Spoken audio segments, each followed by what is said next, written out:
Hello guys, സുഖല്ലേ? എല്ലാവർക്കും happy ഓണായിട്ട് എങ്ങനെ ഇപ്പൊ പായസം കുടിക്കാതെ നമ്മളൊരു അറിയുന്നൊരു ചേച്ചി പായസം കൊണ്ട് തന്നിട്ടുണ്ട്. അതെല്ലാം നല്ല പാല് കുടിച്ചിട്ട് പായസം ആണെങ്കിൽ 1.5 പായസം 2-3 ഗ്ലാസ്സെല്ലാം കുടിച്ചു. റൂമിലേക്ക് നമുക്ക് ബീഫെല്ലാം കട്ടാക്കുന്നുണ്ട്. ഇന്ന് അജ്മലാണ് പാചകക്കാരൻ. ഉള്ളിന്റെ തോല് കളയുമ്പോഴേ ഞാൻ കരയാൻ തുടങ്ങി. ഞാൻ പറഞ്ഞു ഞാൻ മുറിച്ചോളാന്ന്. ഞാൻ പിന്നെ കരയില്ലല്ലോ. വാഴണ്ടിയിലെല്ലാം വാങ്ങിയിട്ടുണ്ട്. നാളേക്ക് ഓണസദ്യയെല്ലാം ഉണ്ടാക്കുന്നുണ്ട്. പിന്നെ ഇന്ന് രാത്രി കിഴിപ്പൊറോട്ടയും. ഓന് കിഴിപ്പൊറോട്ട ഉണ്ടാക്കുന്ന പറഞ്ഞു. അപ്പൊ പിന്നെ എല്ലാവരും സപ്പോർട്ട് ചെയ്ത് ആക്കിക്കോ, നമ്മൾ തിന്നോളാം. ആവശ്യത്തിലുള്ള മസാലയിൽ ഇടുന്നുണ്ട്. അത് കഴിഞ്ഞിട്ട് നല്ല പാങ്ങിലൊന്ന് മിക്സ് ആക്കി കൊടുത്ത് എന്നിട്ട് അവിടെ വെച്ച് ബീഫ് കറി വെക്കുമ്പോൾ ഈ തേങ്ങ കഷ്ണം ഇട്ടിട്ടുണ്ടെങ്കിൽ ഭയങ്കര ടേസ്റ്റ് ആണ്. അത് ചെറുങ്ങനെ കടിച്ചിട്ട് തിന്നാൻ എന്തോ ഒരു മജാനല്ലേ. അരിഞ്ഞ ഉള്ളിയെല്ലാം അതിലേക്ക് ഇട്ടിട്ട് സെറ്റ് ആക്കുന്നുണ്ട്. കുക്കർ ആണെങ്കിലും പുതിയതൊന്ന് വന്നിട്ടുണ്ട്. അതിന്റെ മെക്കാനിസം പഠിക്കുന്നതാണ്. വാഴന്റെ ഇലയിലേക്ക് പൊറോട്ടയും വെച്ച് അതിന്റെ മുകളിലേക്ക് കറി വെച്ചിട്ട് കിഴിയാക്കുന്നുണ്ട്. അത് നേരെ എടുത്തിട്ട് നമ്മൾ ചൂടാക്കാനും വാഴയിലിൽ ചൂടായ പൊറോട്ടയും ആ ബീഫും ഉണ്ടല്ലോ, ആ തുറക്കുമ്പോൾ ആ ഒരു മണം ഉണ്ടല്ലോ, ആ മോനെ അത് എടുത്തിട്ട് കുറച്ച് തിന്നുമ്പോൾ ഉണ്ടല്ലോ ആ സ്വർഗം മാമാ.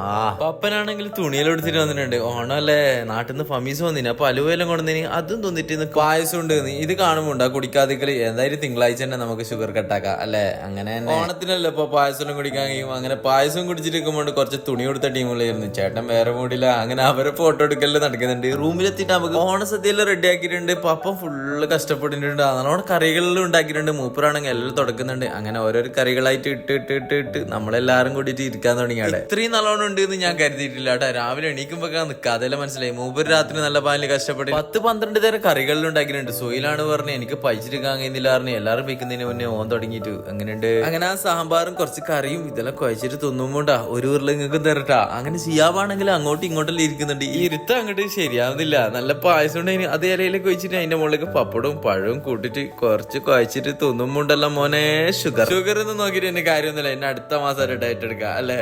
അങ്ങനെ അതെല്ലാം കൂട്ടിട്ട് നല്ല പാല് കുഴച്ച് തിന്നുമ്പോണ്ടല്ലോ മോനെ മജ മജ മജ മജ മജ. ഇരിക്കാനും കഴിയുന്നില്ല, നീരാനും കഴിയുന്നില്ല. വല്ലാത്തൊരവസ്ഥയാണ് ഇന്നുണ്ടായത്. സദ്യ എന്ന് പറഞ്ഞാൽ കുറെ കാലത്തിന് നല്ലൊരു സദ്യ. പഴയടൊക്കെ പിന്നിൽ നിൽക്കണം. അതൊന്നും ഒന്നുമല്ല, ഇതാണ് സദ്യ. അപ്പൊ ഓക്കെ ബൈ.